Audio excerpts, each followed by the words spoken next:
Buenas tardes, bueno, ya casi tardes, un saludo muy especial para todos los que han aguantado hasta esta hora y mil gracias a la Universidad Nacional. De verdad que es muy satisfactorio que en pocos meses haya convocado a diferentes foros, no solamente sobre este tema, sino otros de interés para el sector salud y para el sector educación. Y debo decir que justamente estas actividades académicas de discusión, de debate, son tal vez uno de los primeros aspectos importantes, de las primeras consecuencias positivas y deseables del trabajo que realizó esta comisión que terminó como resultado en un documento de recomendaciones. Uno quisiera obviamente ver más personas, más representantes de instituciones interesadas, particularmente las instituciones universitarias, participando de manera más activa en estos debates, porque creo que tiene la suficiente importancia para el país, para las personas, para las instituciones, como para estar, digamos, acá debatiendo, estar aportando, estar haciendo un análisis pormenorizado justamente de estas recomendaciones que salen de este trabajo de la comisión. Y voy a ajustarme un poco al propósito, a la idea que me enviaron de la organización del evento, de hablar sobre los alcances, las limitaciones y los retos que se tienen con respecto a esas recomendaciones. Y arranco por decir algo que es importante. Efectivamente, el gobierno convocó esta comisión, el gobierno a través del Ministerio de Educación y el Ministerio de Salud, y tenía un propósito. ¿Cuál era? El de que se aportaran recomendaciones que permitieran avanzar en unas salidas frente a una problemática en relación con la calidad y la pertinencia de la educación médica, que se venía de alguna manera aumentando y se percibía en el ambiente en los últimos años. No era el propósito discutir sobre las reformas estructurales al sistema de salud, tema que hoy todavía no se ha cerrado, a pesar de que recientemente se dio toda la discusión que desembocó en la aprobación de la ley estatutaria de salud, donde hubo propuestas. Acá muchos de ustedes fueron protagonistas en el diseño, en el análisis, en la proposición de diferentes alternativas al modelo de salud que tenemos hoy en Colombia. Incluso, debo decir que en las primeras reuniones hubo una discusión entre los integrantes de la comisión sobre si se debía, antes de abordar el tema de educación médica, se debería abordar todo lo relacionado justamente con el sistema de salud y el sistema educativo, pero obviamente, dado el alcance y la convocatoria que hizo el gobierno y dado, digamos, las limitaciones también de tiempo, se convertiría, digamos, en un tema que no iba a tener una respuesta en un tiempo, iba a generar unas discusiones paralelas a las que ya se están dando en otros escenarios. Por otro lado, el tema de la educación médica, la discusión, la reflexión sobre la educación médica no es un tema ni nuevo ni exclusivo de Colombia. Ya lo decía el doctor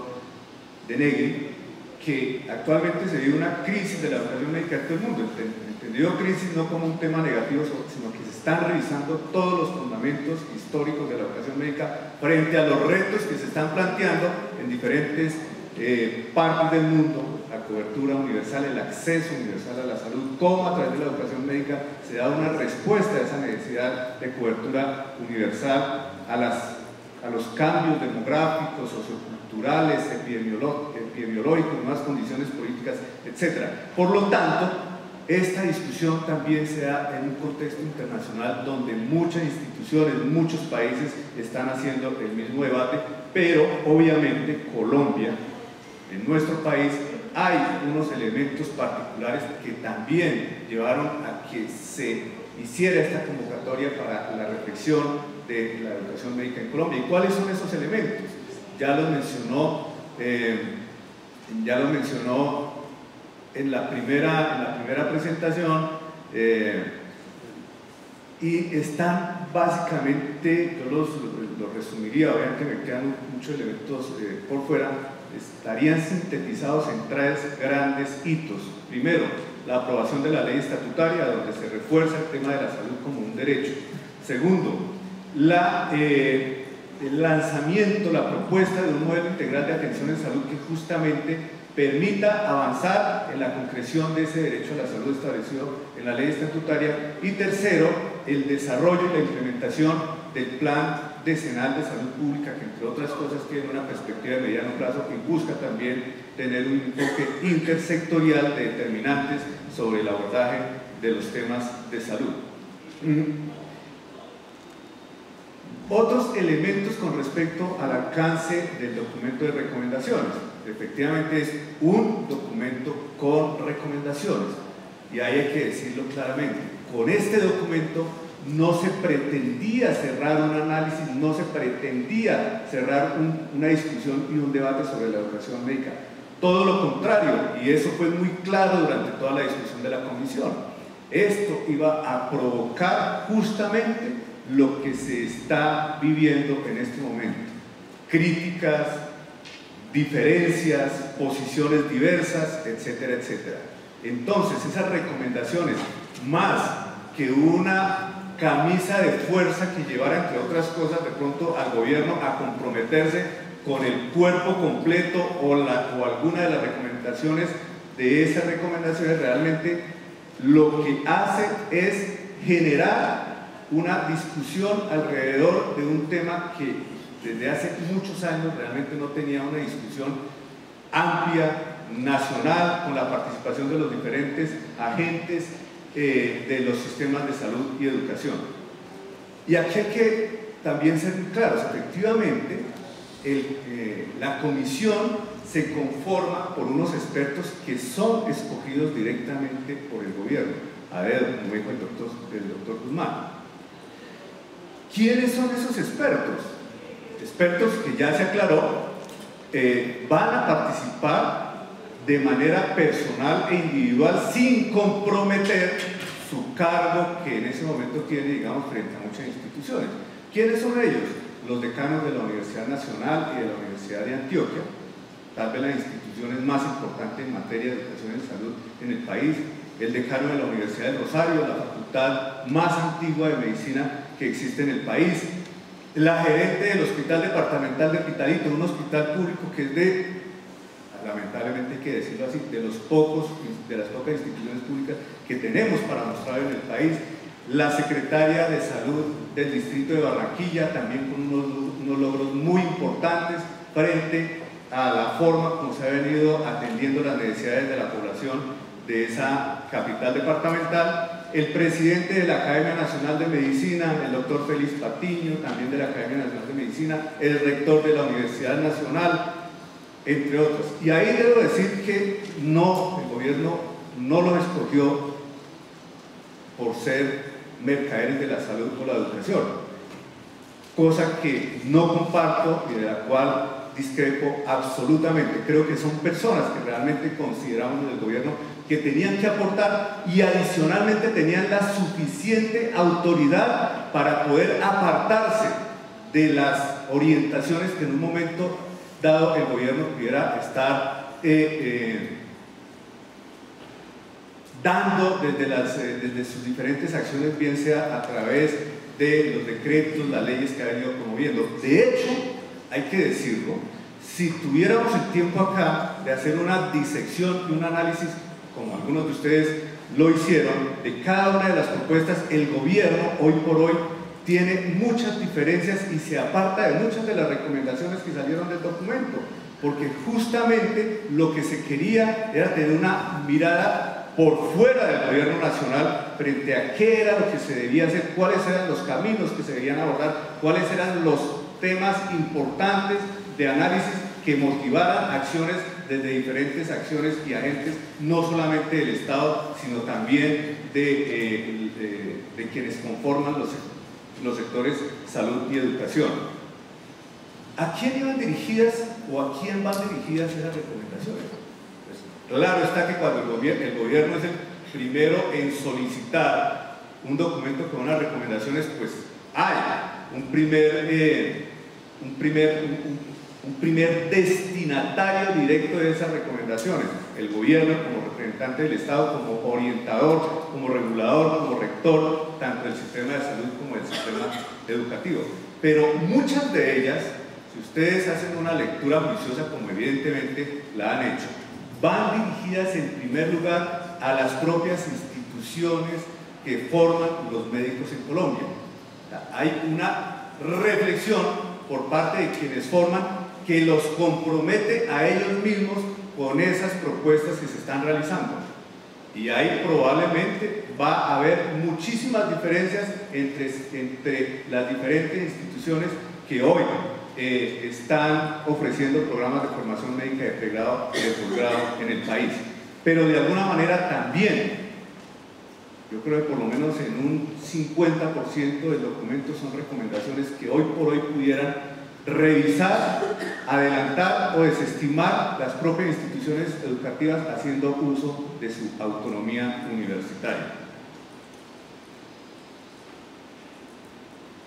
Hay una clara intención en el documento, y tal vez eso fue donde el gobierno más tenía pretensiones de escuchar, para la adopción de medidas tendientes a mejorar y asegurar la calidad y la pertinencia de la educación médica. Por eso, de alguna manera, hay muchos elementos que apuntan en ese sentido. La definición de perfiles de ingreso, los ajustes curriculares, la mayor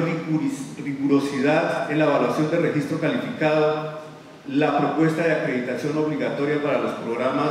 de pregrado y de posgrado, las evaluaciones al finalizar los ciclos educativos antes y después del grado, la certificación y la recertificación ya de los profesionales cuando están en ejercicio, entre otras cosas. Hay una mirada entonces de la calidad y de la pertinencia desde lo institucional, desde lo curricular, desde las prácticas formativas,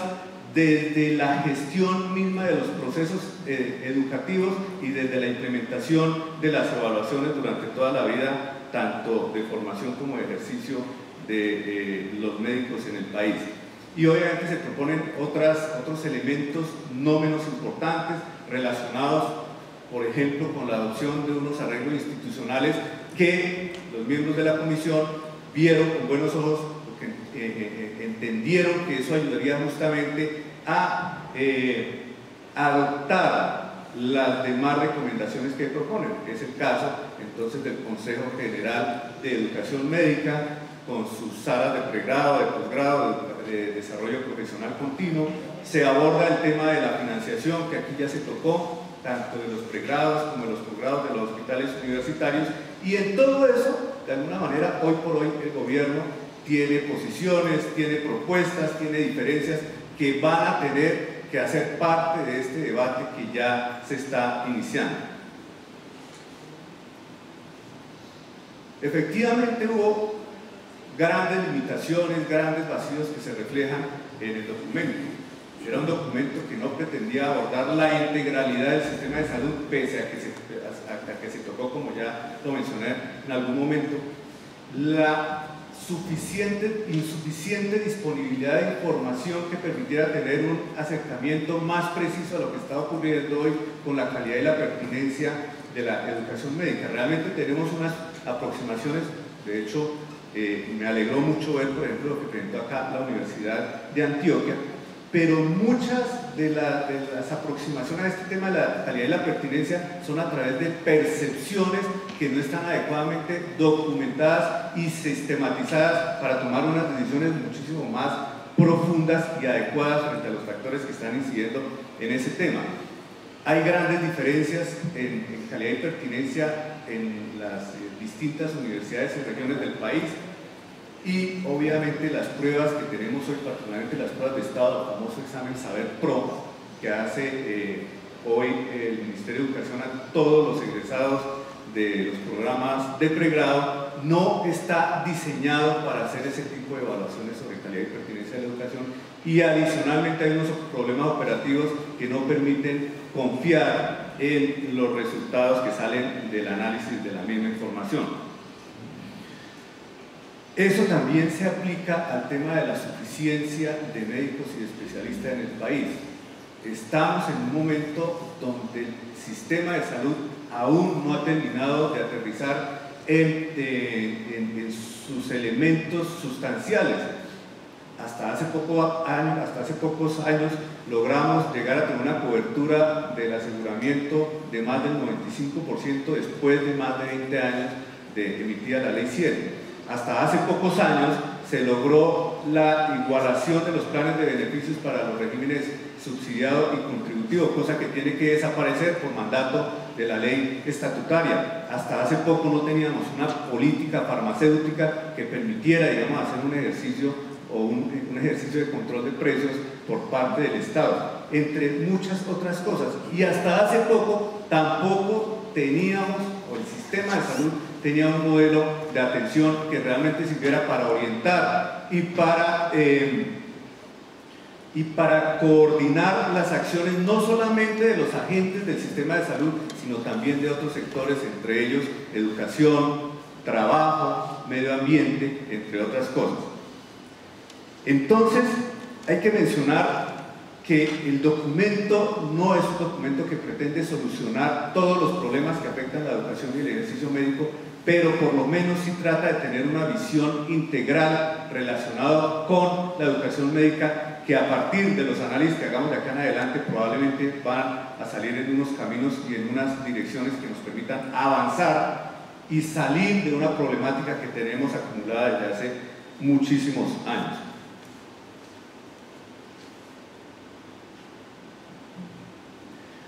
También hay que reconocer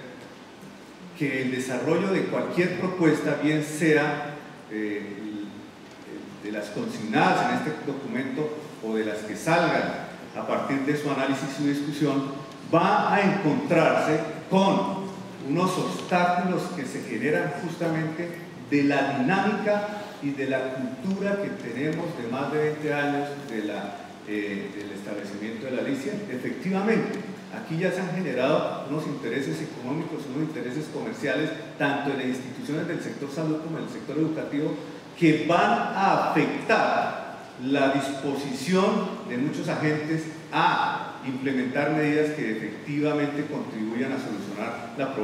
problemática de la educación médica. Hay un contexto político muy difícil actualmente, estamos en un año preelectoral, ustedes lo saben muy bien qué es lo que eso significa. Hay una concentración muy grande también del gobierno y del legislativo en sacar adelante todos los temas relacionados con el proceso de paz, la desmovilización de las FARC, etc. Y un panorama fiscal, presupuestal y financiero muy difícil que viene justamente de todas estas consecuencias de la caída de los precios del petróleo y que hace complicada la discusión, por ejemplo, de aquellos elementos que requieren una mayor disponibilidad de recursos por parte del Estado. Y a esto hay que agregar que la situación de las instituciones públicas, particularmente, tanto en el sector salud como en el sector educativo, no es la más boyante. Sabemos de muchos hospitales públicos que hoy pasan dificultades grandes, hospitales públicos que son sedes, que son escenarios de práctica, por ejemplo, de las universidades del Valle, como el Hospital Universitario del Valle, del Hospital Universitario de Santander, con el caso de la UIS, y así pudiéramos citar muchos ejemplos. O sea, son muchas las dificultades y los retos que tenemos hacia adelante para dar la discusión y para poder sacar adelante iniciativas que realmente contribuyan a desarrollar caminos viables para superar los problemas expuestos. Hay que mirar también cómo va a actuar el tema de la autonomía universitaria en este contexto. La autonomía universitaria permite que muchas de las instituciones que hoy ofrecen programas de formación médica se aparten o se vinculen de manera decidida frente a lo que finalmente se acuerde como lo mejor para darle salida a la problemática. Ahí es importante que haya un liderazgo por parte de las organizaciones universitarias, particularmente de ASCOFAME, un liderazgo que en los últimos años realmente había tenido dificultades, pero que hoy por lo menos desde el gobierno vemos que hay unas buenas posibilidades de recuperarlo, porque el gobierno tiene que acompañarse justamente de las propuestas y los análisis que se puedan hacer desde las instituciones que hoy son las encargadas de formar los médicos en nuestro país. Creo que me corresponde, como funcionario del gobierno, también hacer algunas consideraciones frente a afirmaciones que se hacen en estos debates. Creo que el gobierno nunca ha dicho que Colombia tenga el mejor sistema de salud del mundo. Eso, si mal no estoy, corresponde a una referenciación que se hizo desde el Ministerio de Salud, a un análisis que sacaba una organización internacional, de la cual no es parte ni el Ministerio, no teníamos ni idea, pero salió eso y lo referenciamos, por una situación bastante sencilla, y es que generalmente uno como gobierno también se ve en la obligación de destacar las cosas positivas, los elementos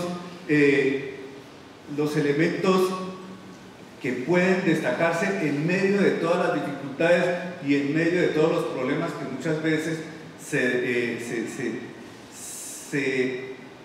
materializan, se discuten en estos foros. Y por eso me parece importante que cuando hablemos de nuestro sistema de salud, de sus beneficios, de sus logros, de sus resultados, efectivamente pudiéramos hacerlo en el contexto de análisis de cifras